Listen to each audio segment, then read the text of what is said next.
15 million members, empowered to learn, to create,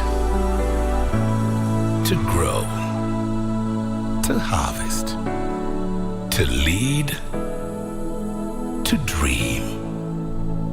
Equity. Karibu member.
Na moja kwa moja kutoka makao makuu ya utangazaji ya KBC, hujambo? Karibu kwenye Darubini leo tarehe 20 mwezi wa 6 mwaka 2022 mtazamaji, ambapo tumekuandalia mengi yaliyojiri hii leo, zikiwemo taarifa za siasa na vile spoti na biashara, na vile mtazamaji, ripota wetu wengi wapo nje bado anaendelea kukujuza yanayojiri, ikiwemo Lynn Chala ambaye yupo katika maeneo ya milimani, ambaye atakuwa anatujuza hatma ya Mike Sonko. Lakini kwanza mtazamaji, tuweze kupata vidokezo.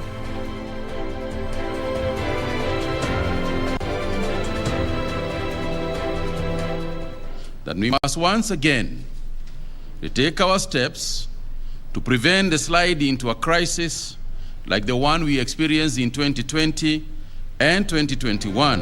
Wizara ya Afya yarejesha sharti la kuvalia barakoa katika maeneo ya ndani. Ukaguzi wa usajili wa wapiga kura wabaini kuwa wanaume zaidi wamesajiliwa ikilinganishwa na wanawake na vijana. Na waziri wa elimu ataka taasisi husika ziruhusiwe kudhibitisha uhalali wa vyeti vya degree.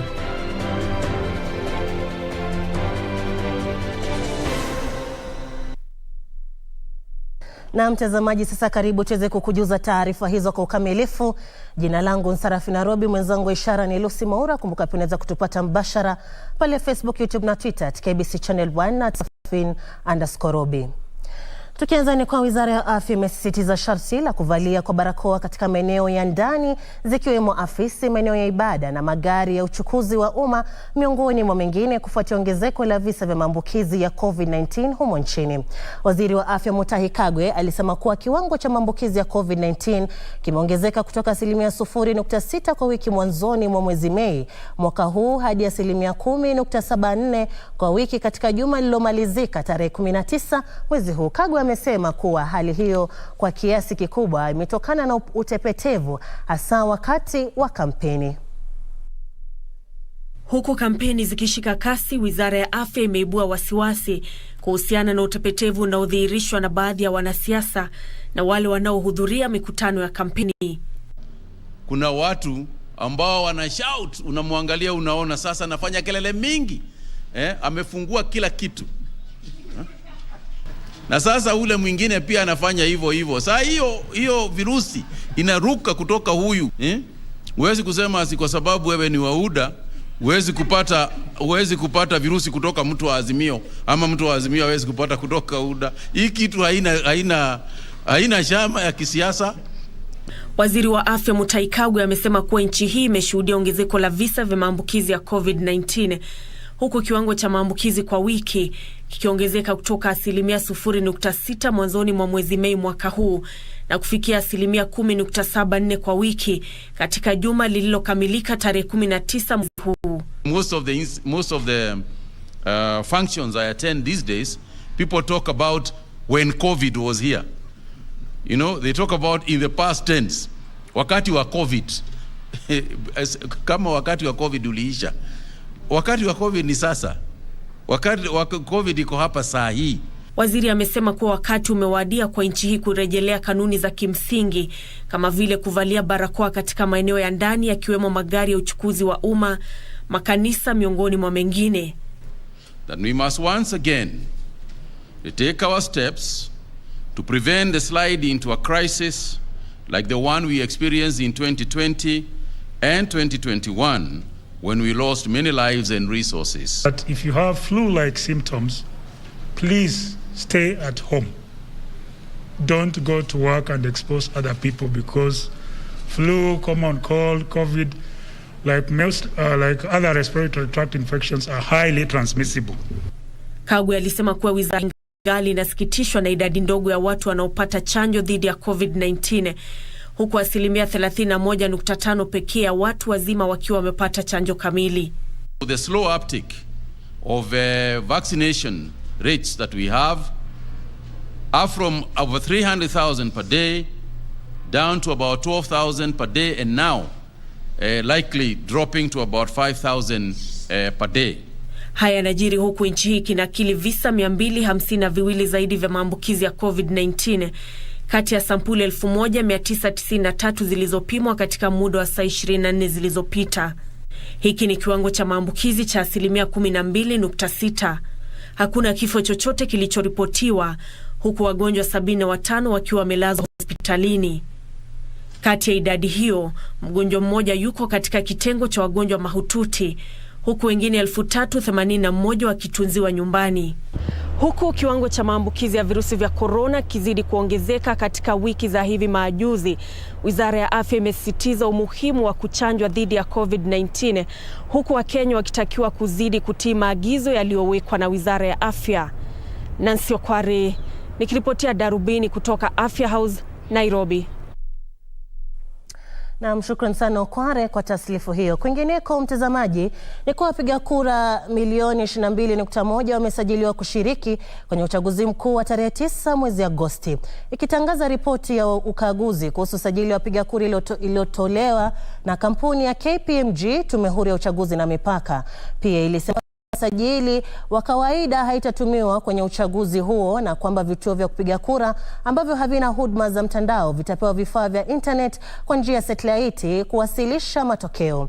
Mwenyekiti wa tume hiyo Wafula Chebukati alisema kuwa wahudumu watatu wa tume hiyo watashtakiwa baada ya uchunguzi kukamilika kwa kuvuruga sajili ya wapiga kura kwa kuwahamisha wapiga kura bila kufuatia taratibu zifaazo.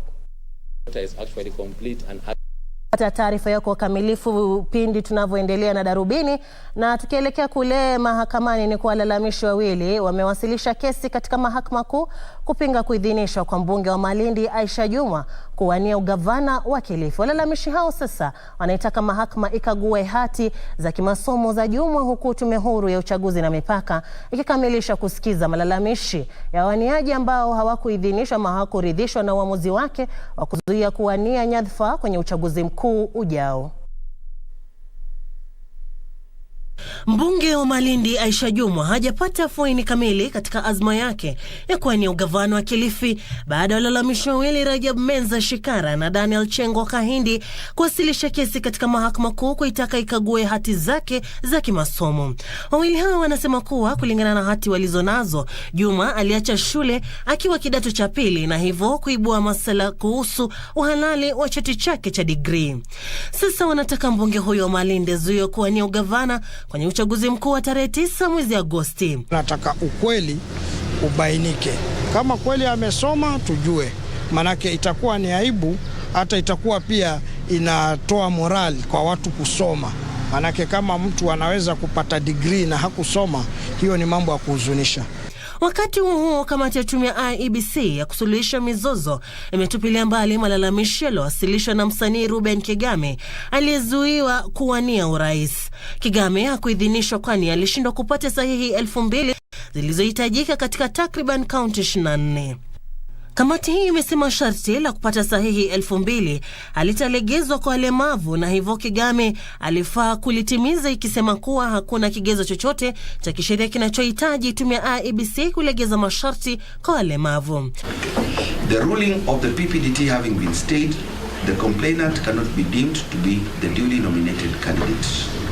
On account of the fact that the judgment of the PPDT barring the forwarding of the name of the respondent, first respondent to IBC, remains in force, the decision of the third respondent to clear the first respondent to bar did not take into account the PPDT judgment and can only be revoked. Haya yanajiri huku mwaniaji rais mwingine Mwangi wa Iria akiamua kuwasilisha kesi katika mahakama kuu kupinga uamuzi wa IBC wa kutomuidhinisha kwa kuwasilisha sahihi kutoka kaunti 9 pekee badala ya zile 24 zinazohitajika. Na hatma ya mwaniaji wa gavana wa Mombasa Mike Sonko haijulikani, huku kamati hiyo ikitarajiwa kuwasilisha uamuzi wake kuhusu kuidhinishwa kwake. Bila shaka mtazamaji, na ripota yetu Linchalo yupo pale milimani kuhakikisha kuwa tunaweza kujua hatma ya Mike Sonko. Na kwenye sekta ya elimu mtazamaji, ni kwa waziri wa elimu Profesa George Magoha amesema kuwa mijadala inayoendelea kuhusiana na vyeti ghushi vya degree hasa kwa wale wanaotafuta uongozi haifai kuingizwa siasa. Profesa Magoha alisema kuwa mashirika husika yanafaa kuruhusiwa kufuatilia swala hilo bila kushawishiwa, akisema kwamba mjadala huo unadhihaki sekta ya elimu humo nchini. Akiongea alipozuru na kukagua shule ya Moi Educational Center jijini Nairobi kutathmini kujiandaa kwake kutekeleza kitengo cha junior secondary cha mtaala wa CBC, Profesa Magoha alisema kuwa muda mwingi unaharibiwa mahakamani, huku watu wakijaribu kuthibitisha iwapo vyeti vyao vya degree ni halali au ghushi, hali ambayo alisema haihitaji muda wa siku nyingi kuthibitisha. Iwapo taasisi husika zingeruhusiwa kufanya kazi zao. It is just very shameful that we are spending so much energy in the courts of the people who are supposed to be doing election. It is a very simple matter. You have either done a degree and graduated or you have not. A judge cannot give you a degree. That's what I used to say, that it doesn't matter whether a judge pronounces himself, he cannot give you a degree. Alisema kuwa mjadala huo ni mfano mbaya kwa watoto wanaojitahidi kuwa viongozi wa nyakati za baadaye. There is no harm in asking. For example, if you say you are a surgeon, we usually check and confirm whether you actually trained as a surgeon. How many hours did you train? It is not politics. Forget about politics. It's about life and death. Are we together here? Wakati huo huo, Magoha alitoa wito kwa shule za kibinafsi kuhakikisha ujenzi wa madarasa ya kitengo cha junior secondary. Alisema kuwa kati ya madarasa 5,000 yanayojengwa katika shule za kibinafsi, madarasa 1,296 yako tayari. We have a few spots like in Bungoma where I'm going to be most of this week to ensure that we complete, and one or two other counties in the Rift Valley. Everybody else has completed. So we have 0.5% of the classrooms, but there's no 0.5% of a child. We want to be sure that all classrooms are built. Profesa Magoha aliwatahadharisha wanakandarasi ambao hawajatimiza jukumu lao, akisema kuwa kandarasi zao zitafutiliwa mbali. Beatrice Gatonyangetich, Darubini.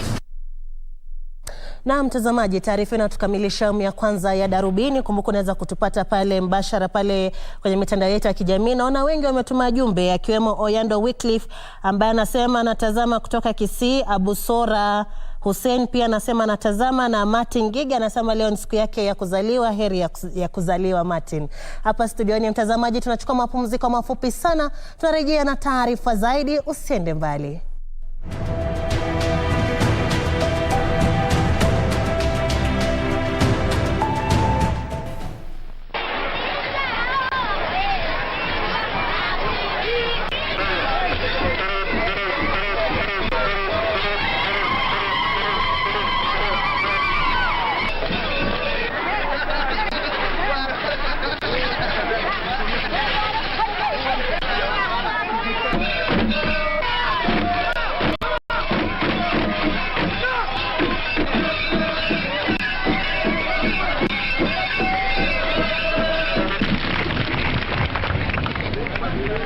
Na mna bahati nyinyi watu wa Keni kwamba ni sehemu ya kwanza katika Kenya kuleta mpango wa maji, na nimeona mifereji na kila kitu tayari.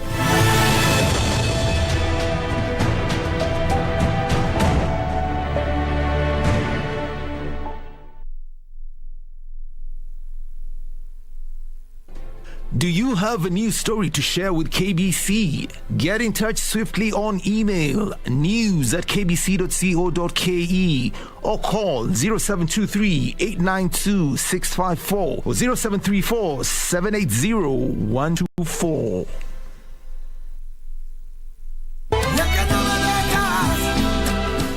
Well, my daughter Nuria is pregnant. What? Please That's why the wedding was held in a hurry. Darling, let's dance. Sit down. Fabio. I'm not going to apologize to him, nor to anyone, especially after what that crazy woman Julieta did. What I hate is the fact that that thing that you have there inside you would be my child.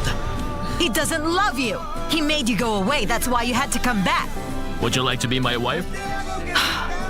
Tell him that you do, Mom. Tell him. Yes, I have excellent grades in all of my subjects, and I was going to graduate with honors. But as far as I know, the only student who's going to graduate with honors is Nuria Morat.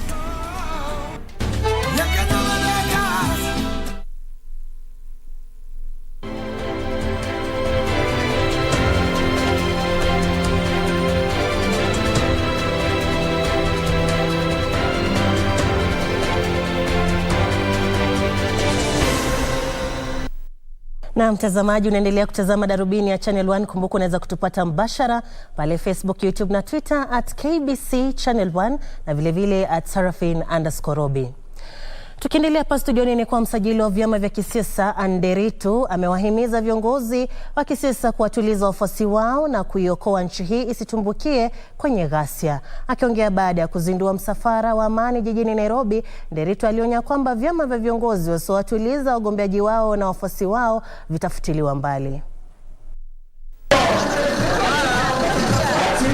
Msajili wa vyama vya kisiasa amevitaka vyama vya kisiasa viwatulize wafuasi wao ili kuokoa nchi hii isitumbukie kwenye ghasia, la sivyo wazuiliwe kushiriki kwenye uchaguzi mkuu ujao. Nderitu alisema afisi yake haitasalia kimya huku wanasiasa wakiigawanya nchi hii na kwamba viongozi wana jukumu la kuhakikisha kampeni zao zimefanywa katika mazingira ya amani. We know what happened to this country 2007.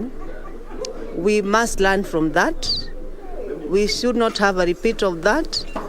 We must maintain tolerance for different opinions that are coming from different political players. Listen to them and then make your choice. Msajili huyo wa vyama vya kisiasa aliwataka viongozi wa kisiasa kuwatuliza wafuasi wao kwa kushtumu ghasia na udumishaji amani na umoja wakati huu wa kipindi cha uchaguzi. At the highest level, they must take responsibility by condemning intolerance and violence. It is not sanctioned by the parties, probably the individuals within political parties, but political parties must take responsibility in terms of condemning it and control of their supporters. And we expect that the four presidential candidates will be present and sign for the peace pledge, so that now the four of them are under our radar. I wouldn't say it's number 1, number 2, number 3. So all the four are under our radar. So anybody causing violence, anybody perpetrating violence will be brought to book.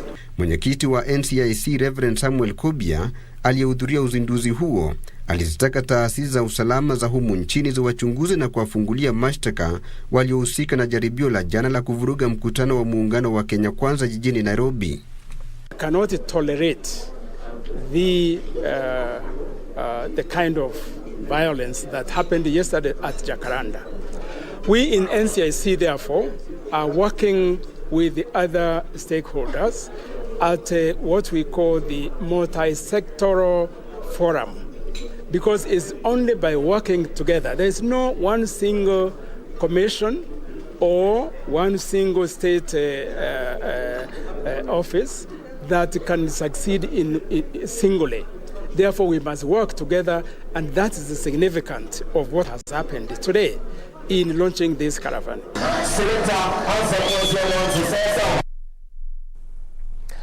Naam.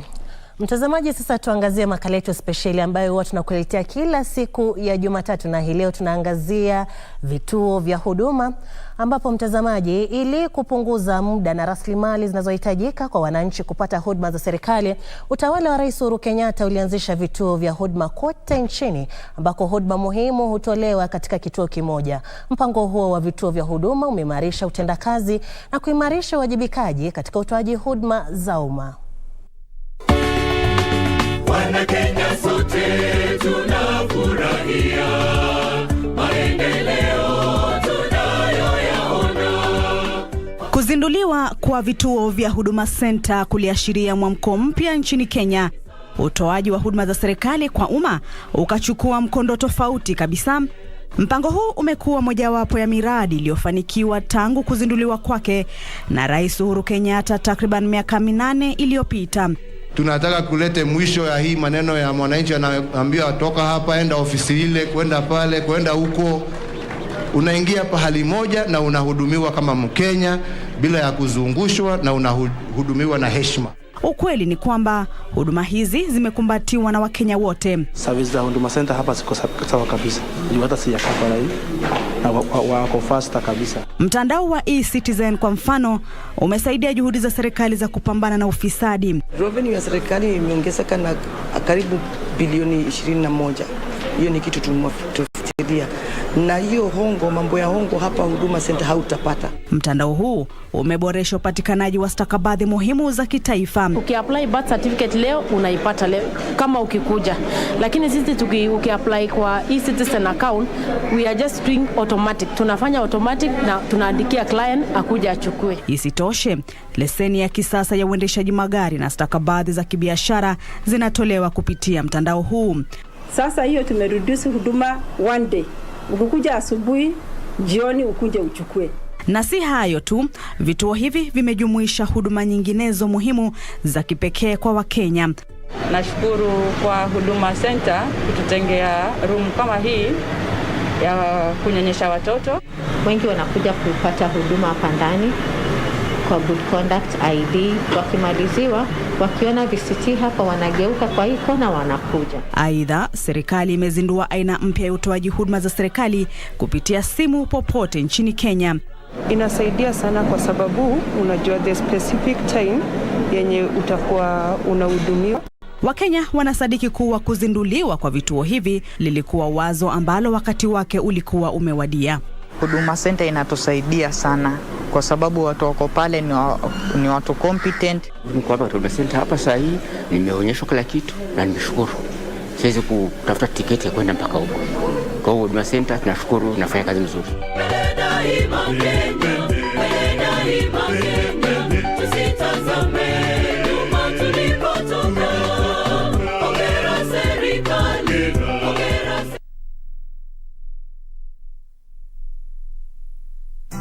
Wakati unapotunza upendo na utamaduni,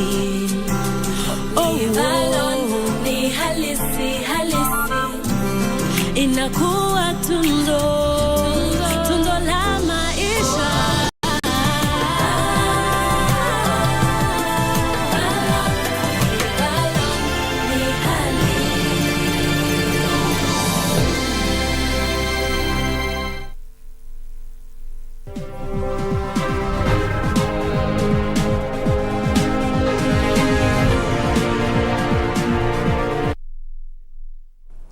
Na mtazamaji, sasa karibu kwenye safu ya biashara. Kenya na Uganda zimetia saini mkataba wa kuwezesha kusafirishwa kwa samaki kutoka ziwa Turkana nchini Kenya kupitia Uganda hadi katika Jamhuri ya Kidemokrasia ya Kongo. Mkataba huo umeweka utaratibu wa kusafirisha kwa urahisi samaki hao hadi DRC. Kwa habari hizi na nyingine, huu hapa mkusanyiko wetu wa habari za biashara. Sekta ya uvuvi ya Kenya huchangia 0.5% ya jumla ya pato la kitaifa na 2% ya mapato ya nchi hii yanayotokana na mauzo ya bidhaa zake nje.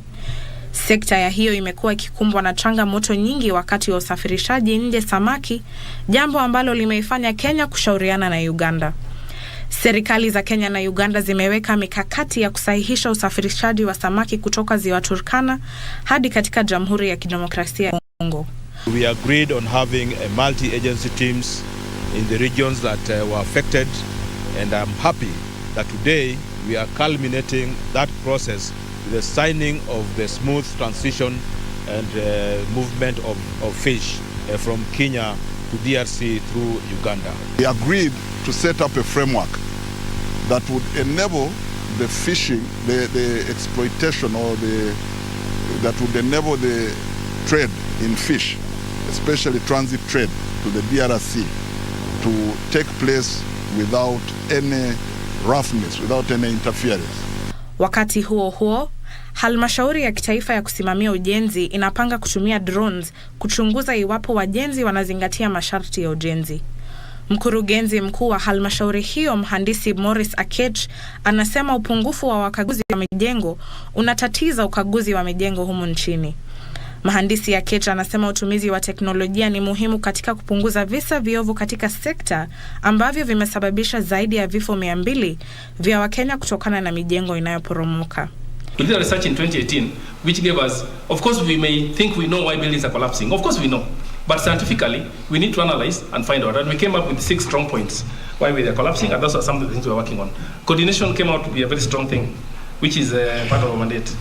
Kwingineko, wafanyakazi 400 wa kampuni ya pombe ya Keroche Breweries huenda wakapoteza kazi wiki hii iwapo mzozo kati ya kampuni hiyo na halmashauri ya ukusanyaji ushuru nchini hautasuluhishwa. Afisa mkuu mtendaji wa Keroche Breweries Tabitha Karanja anasema kampuni hiyo inataka kushauriana na KRA ili ipewe muda zaidi wa kulipa deni lake la ushuru.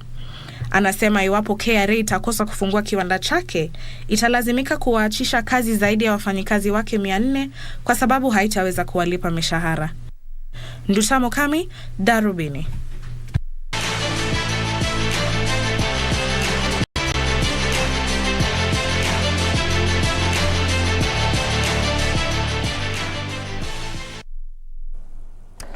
Kwenye spoti sasa, mtazamaji, ni kwa kamati ya Olimpiki nchini Kenya ili wakabidhi jezi wanamichezo watakaowakilisha Kenya katika michezo ya Jumuiya ya Madola katika hafla iliyofanyika leo katika uwanja wa Kasarani. Hafla hii iliongozwa na naibu kinara wa NOK Shadrack Maluki aliwasihi wanariadha kutia bidii mazoezini huku zikiwa zimesalia siku 38 kabla ya kuandaliwa kwa michezo hiyo. Kambi ya mazoezi inatarajiwa kuimarishwa pasipo na kuwaruhusu watu kutoka nje au kuingia kwenye kambi hiyo ili kuzuia maambukizi ya virusi vya corona. Meneja wa elimu hiyo wa timu hiyo, mtazamaji, Evans Bosire, alisisitiza umuhimu wa kuzingatia masharti ya COVID-19 wanapoendelea na mazoezi yao. Kenya inatarajiwa kuwashirikisha jumla ya wachezaji 123 katika michezo hiyo ya Jumuiya ya Madola itakayong'oa nanga Julai 28 hadi Agosti 8 jijini Birmingham, Uingereza.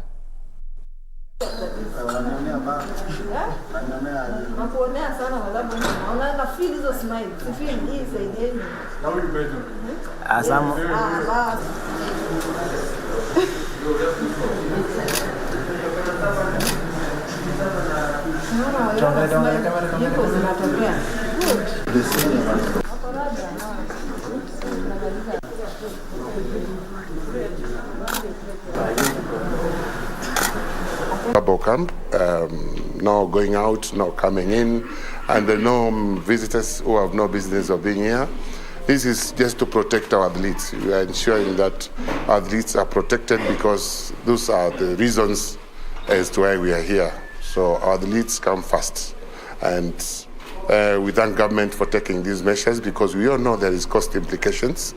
And the government of our republic, through the minister, CS Ambassador Mina Mohammed, and the PSG Kudo, have done everything possible to ensure our goals and objectives are well achieved and protection of our athletes comes first. So from today we're going to have a purple camp, camp that will ensure that we don't have unnecessary people in the camp, and we'll be able to be very, very strict so that we can protect the athletes who are going to perform for the country. Naam, heri kwao. Kwingineko ni kwa mchezaji wa volleyball Sharon Chepchumba wa timu ya KCB leo alipokea tuzo ya mchezaji bora wa mwezi Mei aliyotuzwa na kampuni ya LG na chama cha wanahabari cha SJAC. Chepchumba ambaye pia anachezea timu ya taifa Malkia Strikers alitoa tuzo hiyo baada ya kutawazwa mchezaji bora kwenye mashindano ya bara Afrika baina ya vilabu vya wanawake yaliyoandaliwa jijini Kelibia kule Tunisia. Mchezaji wa KCB Sharon Chepchumba leo alipokea tuzo ya mchezaji bora wa mwezi Mei. Chumba alisaidia timu yake KCB kuwashinda mabingwa watetezi Al Ahly seti 3-1 kwenye fainali ya mashindano ya bara Afrika. LG has really encouraged me and I will keep on working hard. I personally, I will not stop here. I will work hard so that nikwe recognize hata na watu wengi. It will push me to work hard and I'm not promising less. I will work hard. Mbali na kutoa tuzo hiyo, mchezaji huyo alipokea friji ya thamani ya shilingi 100,000. We've done this for the last 7 years, and for us as a sponsor, it's been so rewarding because we've seen different sports personalities from different disciplines scooping the top, awards. We've awarded across different disciplines such as athletics. This year we've done volleyball, we've done tennis, and now today for the first time we are awarding a volleyball player. It's really exciting today, and even listening to the winner, just giving a testimony of how excited they are, the hard work they put in the pitch, and being recognized by the sports journalists and even LG. It's really encouraging to hear how they appreciate this kind of recognition. Aidha, Chepchumba aliwashinda wawaniaji wengine wakiwamo bingwa mara 2 wa michezo ya Deaflympic Simon Kibai na mchezaji gofu mwenye ulemavu wa kusikia Isaac Makoha, ambaye alikuwa Mkenya wa kwanza kutoa nishani kwenye michezo hiyo ya Deaflympics jijini Caxias do Sul. Mwaniaji mwingine alikuwa mchezaji wa timu ya Strathmore Leos Bronson Mandigu, ambaye alikuwa mchezaji bora kwenye mashindano ya raga ya Kabeberi Sevens. Kwingineko ni kwa walengaji shabaha wa humo nchini waliandikisha matokeo bora katika mashindano ya ulengaji shabaha ya IPSC Kenya Open Level 3 ambayo yalifikia kilele chake katika uwanja wa mchezo wa shaba huko Samburu. Ibrahim Dungu wa kilabu cha Bamburi alishinda kitengo cha wanaume, ilhali Agnes Moshiri wa DCI akishinda kitengo cha wanawake. Moshiri ambaye pia ni mlengaji shabaha nambari 1 Kenya aliwashinda Karo Kiania na Irene Wanjiku kwenye pambano kali la fainali. Alikuwa mchezaji bora katika kipindi cha asubuhi baada ya kujipatia alama 977. Ndungu kwa upande mwingine aliwashinda Inspector Alan Mohamed wa huduma ya kitaifa ya polisi na Thomas Kiru walionyakua nafasi za 2 na 3 mtawalia.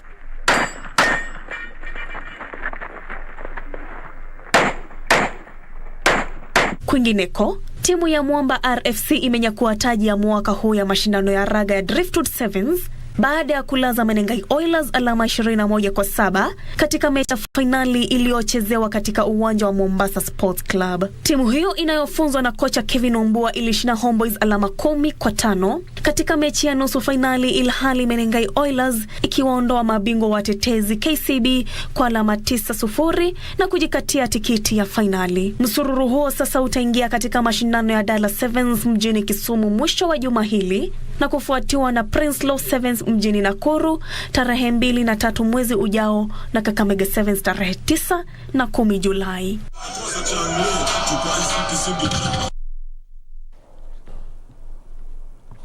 Na mtazamaji, shukrani za dhati kwa kuwa nasi kwa zaidi ya kwa takriban dakika 30 zako, na hapa ndipo tunatamatisha Darubini hii leo. Mtazamaji, utakuwa unazipata taarifa hizi pia mida ya mwenzangu wa ishara amekuwa ni Lucy Maura, na mimi nimekuwa ni msomaji wako Sarafina Robi. Kumbuka pia kuvalia barakoa. Kuwa na jioni njema.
day, we empower our members to unite, to inspire, to triumph.